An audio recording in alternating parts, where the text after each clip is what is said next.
a ransomware group called Shadow33 is holding Nintendo hostage for $2 million, threatening to dump an 859-megabyte database of highly sensitive corporate secrets if they aren't paid within 48 hours. And we're talking W-9 tax forms, bank statements, and literally 10 years of private workplace complaints dating back to 2016. Right, but here's the crazy part. Nintendo's actual internal servers were never touched. I mean, how does a gaming giant get breached without a single alarm going off on their own systems? Well, that's exactly what we're unpacking in today's deep dive into these incident reports. It really shows how third-party vendors are, basically becoming the biggest backdoor into corporate ecosystems. Yeah, because you might think your company's data is safe because your IT team is top-notch, right? But this is it's like spending millions on a titanium bank vault door only to give the company that waters the lobby plants a master key. A master key that also happens to open the vault. Yeah. Exactly. And that lobby plant company in this specific case was TINYpulse. Right. It's a third-party HR software platform owned by WebMD Health Services. And Nintendo just used it for routine employee engagement surveys. Oh, okay. So the hackers didn't even need to breach Nintendo's digital fortress. Not at all. They just walked right through TINYpulse's front door, basically, and grabbed the Nintendo data stored over there. Wait, hold on. I mean, I get taking a survey about, cafeteria food or workplace culture. Sure. But why does an HR survey app have access to W-9 tax forms and bank statements in the first place? That just makes zero sense to me. It comes down to how corporate software is integrated under the hood.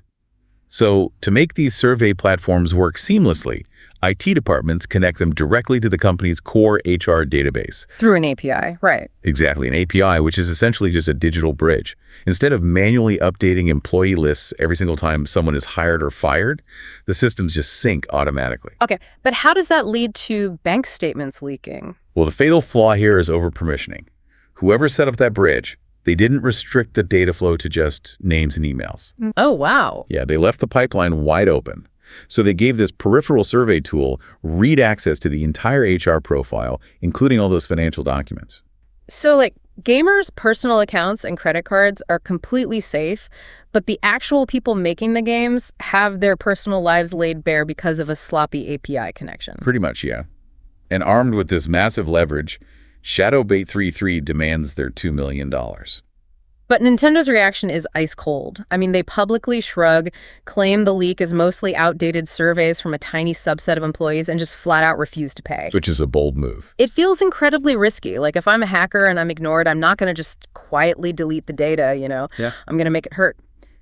So how did Shadow33 retaliate? They escalated to a tactic known as triple extortion. Triple extortion. Walk us through the 3 steps there, because that sounds intense. Right. So the first step of traditional ransomware is just locking you out of your own files. Okay, standard stuff. Yeah, but when companies started keeping backups to bypass that lock, hackers added a second step, which is stealing the files and threatening to leak them to the public. Right, double extortion. Exactly. But triple extortion adds a third, heavily psychological layer. So when Nintendo refused to engage, Shadows by 3.3 completely bypassed the corporate entity. Wait, what did they do? They started directly emailing the individual employees that they found in that TINYpulse data. Oh, that is ruthless. Yeah, they weaponized the HR files against the workers themselves. They created panic by telling them, your employer doesn't care about your privacy. Trying to turn the employees against management? Exactly. Threatening to ruin their lives if the employees didn't pressure management to just pay up. So they bypass the hardened corporate negotiators and go straight for the terrified employees. That's just brutal. But this high-stakes standoff ultimately collapses, right? And not because Nintendo deployed some brilliant cyber defense. No, not at all. The entire extortion attempt just imploded because of a catastrophic operational security failure by the hackers themselves. Wait, really? What happened? Well, they were staging the stolen Nintendo data on an external server, to prepare for the leak. But they completely failed to secure their own infrastructure. Oh, man. Yeah, they left their server directory completely open to the public internet, which exposed their own IP addresses. So anyone could just see it. Right. This allowed security researchers to easily track their location, dismantle the whole operation, and just pull the data down. That is hilarious. They built this massive extortion plot and then essentially left their own getaway car unlocked with the keys right in the ignition. That's exactly what happened. So Nintendo gets bailed out by hacker incompetence.